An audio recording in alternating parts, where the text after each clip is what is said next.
Have we reached such a privileged point in our society that we have to look into history in order to find things to fix rather than fixing problems that are right in front of us? I want to give a shout out to all of you who have been pushing the video I did about the Black grocery store out in Canada, who have been pushing this video, who have been sharing it. It is going through the algorithms. It's reaching a totally different demographic, and I'm excited about the fact that it's going in the way in which it has. I think we have close to 8,000 views in the last 2 days on that. That is really, really awesome. But I wanted to highlight this comment here because, like I said, it's going to a whole different demographic. And this was by a white woman who said, "Where is there a white grocery store? Do you have to make such a big deal?" And there was another comment by another white man who talked about his experience living in Oakland, California, and experiencing discrimination because of the color of his skin, because he's palm colored. And he talked about it was like reverse racism, I guess, tit for tat. And he's all for Black owned grocery stores, but let's not, do the other side of it because it's not fair. And I think the problem when it comes to most white people, not all white people, but when it comes to most white people, is that they weaponize cognitive dissonance. They weaponize it. It's like they understand that there's real history between the West and Black bodies, and yet they try to pretend as though there's no history. I mean, this is part of why CRT has been fought so much against critical race theory. Even though it's not in the public schools, it's a college curriculum. It's a college-based class, but nevertheless, they fight against it so hard, just like Ron DeSantis fighting against Black history, because they want to pretend as though they don't know that the West, America, Canada, the UK, as though they don't have an issue with sabotaging, slaughtering, killing and destroying Black bodies in anything and everything that we invent or create. Taking it, monetizing it, making it their own. And so I simply replied, welcome to America where the majority of everything is white owned. Need we put the label back on white only this and white only that your ancestors tore down during the civil rights movement? I mean, because there was literally labels all over the place, signs up that said white only store, white only this, white only that. Black people had to go through the back of the building. And still in many cases today, like employees have to go to the back of the building that are service-based industries. They can't walk through the front. They got to go through the back of the building so that they could serve their majority white customer, okay? Especially in the hospitality industry, okay? So we don't want our wealthy white people to see the Black help. So when they're acting as though they are not aware that there is white only this and white only that, or when they're expressing that they face somewhat of discrimination because of the color of their skin and they don't like how it feels, then they want to get into corrective mode, right? They want to get into, let me correct you. This is the problem when it comes to white people, is that white people feel as though it is their Yah-given right, like they're built into this world with the important task of correcting Black people. Like, oh, let me correct this for you. Let me tell you how this should be. Let me tell you how you should feel. You see, because we decided that it's time now to take our white only signs down. And so therefore, you can't hold that to us anymore because we've already done that work. We're already there. And so therefore, you should just forget about everything that you've ever experienced, everything that you've ever dealt with, everything that you're currently dealing with, and you should forget about it. Why? Because, we're past that. We're over that. I told y'all, on a predominantly Black island, if there are any Black-owned grocery stores, I don't know of them. They're white-owned, they're Arab-owned, they're Asian-owned. So when we're highlighting Black businesses, whether they're grocery stores or gas stations, like my sis was telling me about a Black-owned gas station that I'm going to share as well. When we're highlighting our Black businesses, especially in industries where we're often locked out of, right? That's something for us. That's something for us to do, to be aware that, hey, one of our brothers or one of our sisters was able to do something that most white people would try to keep us from doing. And how do we know that most white people would try to keep us from doing this? Well, because it's simple in the fact that most money for small owned businesses goes to white people. Most money. I showed you all a video where this lady here right now, Arian Simone, from the Fearless Fund, who created the Fearless Fund to support black owned businesses, women businesses, that she was sued.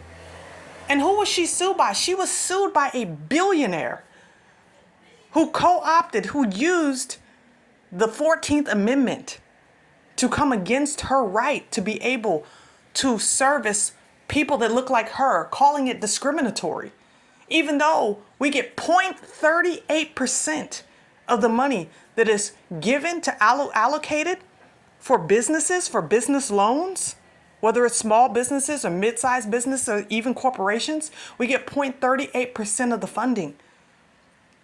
The affirmative action, which the Asians pushed for that to be taken away, and now they're feeling the brunt of not being able to get access to college education the way they were under affirmative action, where that's been removed, where $25,000 in reparations payments in Chicago is being sued. I mean, honestly, it's to me, it's just the dishonesty of it all.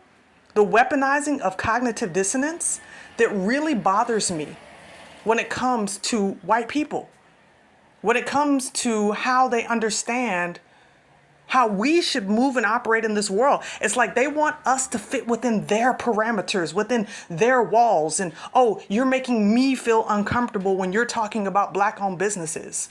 Like, are you serious? You didn't even need to comment.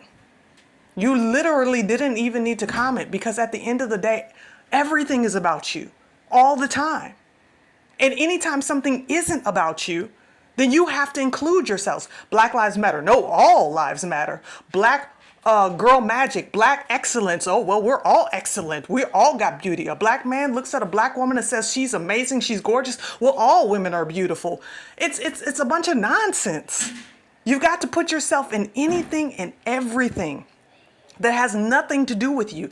And you do it all the time for the purpose of policing black bodies. That's really what it boils down to. You weaponize cognitive dissonance for the purpose of policing black bodies. Whether you're putting us in handcuffs and put us in a physical jail, or you're putting us in mental shackles and telling us this is as far as you can go to think about now. Don't think about anything else. Because I wonder, how many Asian-owned channels do you go to and gripe about the fact that they are promoting Asian products to Asian people? And if you choose to purchase from them, then that's great, because that's just money in their pocket. How many? And for the record, that black-owned business, it was a franchise of a conglomerate white-owned business.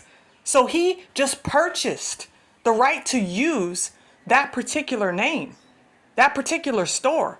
It's not even him being able to have a unique organic store for black people, but he purchased the rights as a franchise owner to do that. But so many times, Arabs and Asians and white people, they can just own whatever they want. Look at freaking Walmart. Walmart is huge all over the world. It is white owned. Look at every bit of the oil industry. It is owned by the Rockefeller family. Okay? So let's not sit here and pretend as though when we're highlighting small successes, as though you have to police that. You don't have to police that. What you have to do is mind your business. Mind the business that pays you. Because it doesn't matter how far ahead in advance you all get above us, you still, at any little inkling of success that we have to come in and try to curb the way we communicate. Try to get us to relate to things the way you see fit.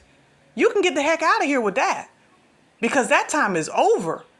You're not our parent. You don't make decisions for us. And at the end of the day, it's the changing of the guard. Israel, true Israel, is the head. You, my friend, are the tail. And I know that that hurts for you to hear, that you are the one who is losing your position in the world. But guess what? You've had your reign, and your reign has been a reign of colonization and terror. So at the end of the day, no one is No one is scared of you anymore. No one is scared to tell it like it is. And nobody is going to be manipulated into the witchcraft, the white witchcraft, in which you all have used for centuries upon centuries against black bodies. Why? Because we serve the living and true Elohim, the true Most High Yahuwah, who has given us wisdom to see past the masquerade. So you could take your comment and you could take your opinions and you could shove it where the sun don't shine, because we don't want to hear it no more. And that's all I have to say about that matter. But let me hear what you all have to say. Let me know what you think in the comment section about comments like this, about the white man who also went to Oakland and he lived there and he felt a little bit of discrimination, and how they want to police our words and they want to police our thoughts and police our actions continually, police our businesses, our intellect, police our artistry, police everything about us. Let me know what you think in the comment section below. And I also ask you to like and share this video and subscribe if you have not already done so. Hit that notification bell, as well as support this platform if you can. You can do so through CashApp, PayPal, or Super Thanks. Thank you so much again for tuning in to Ashanda at Large, and until next time, Yah bless. I don't owe you anything.